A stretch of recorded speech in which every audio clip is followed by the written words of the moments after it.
Welcome back. Today in our Sunday Spotlight, are you dreading going back to the office tomorrow? A Connecticut man who went from intern to executive at an international company just wrote a book about workplace culture. It's called Jumpstart Your Workplace Culture, a roadmap for igniting high performance. Eric Stone is joining me in the studio with some of the takeaways. Eric, thank you for being with us. You bet. My pleasure. So your book comes out next week, and I want to talk about some of the takeaways from it. But first, let's talk about you. You spent 26 years at Enterprise, the rental car company. Your dad was a salesman. You kind of came from this business background. What led you to write a book? So I felt through my corporate career, board experiences, consulting and speaking, I felt I had something to give. And so instead of giving it to a few hundred employees, I felt, why not try to have an opportunity to share that message with a wider audience? Maybe we can go to 10,000. Maybe it's 100,000 people. How do we share that message? All right, let's talk about that message. I have the book here. I read it. It's great. Jumpstart Your Workplace Culture. And you start right at the beginning by saying workplace culture is not hugs and high fives. What do you mean by workplace culture?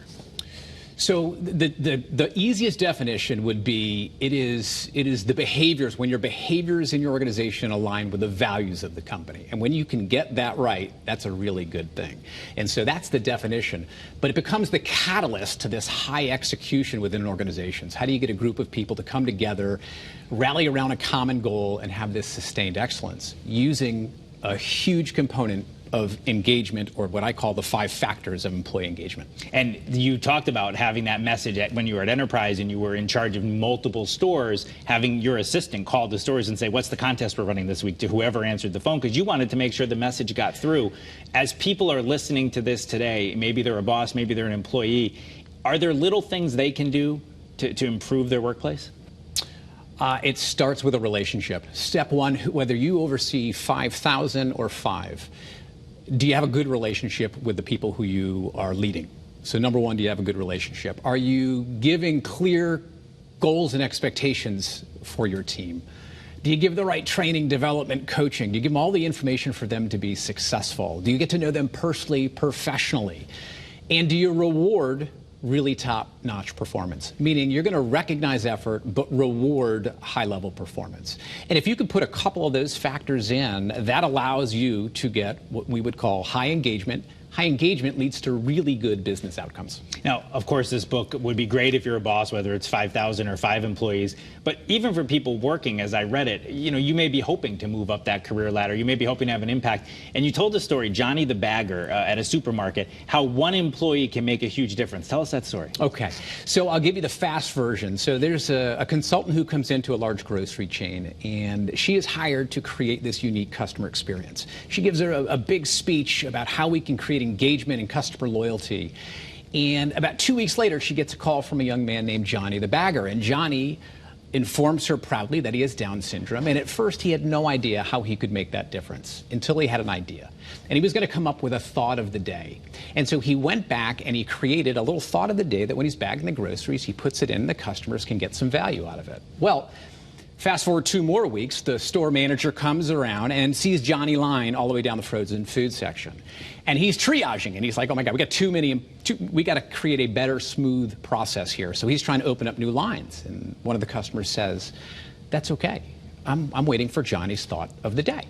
Well, 10 people back, another one comes up and says, I used to come here every week. I now come here anytime I'm in the area because I want Johnny's thought of the day. Well, it didn't stop there. So all of a sudden, the entire store gets transformed. The manager calls the consultant and says, you're not going to believe what happened. We now have our floral department who, when they see a broken flower or unused corsage, walks around the store and pins it on an elderly or a young child to make their day.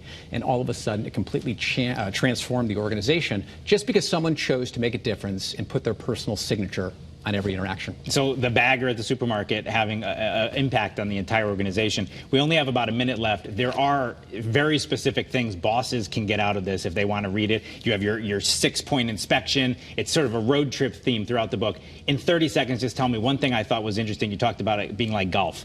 It may not go your way, but you can learn something from every single shot. Is that kind of the takeaway as people go back to work tomorrow morning?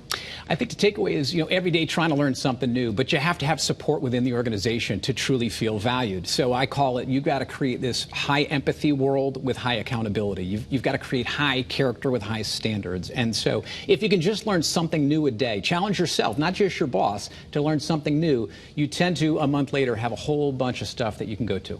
Well, I think whether you're the boss or you're an employee who one day hopes to be the boss, this book will tell you how to get there, and it comes from your life experience, having lived it and having led it. Jumpstart Your Workplace Culture. You can order it now. It comes out on October 3rd, so that's this coming week, and hope a lot of people see this and want to buy it and want to check it out for themselves. I read it, and it was great. Eric Stone, thanks for being with us. I appreciate it. Thanks for the time. And that is CT23 for this week. CBS Sunday Morning is coming up next. Have a great rest of your weekend. Maybe find a good book to read or pre-order one coming out next week. We'll meet you back here in Studio A next Sunday morning.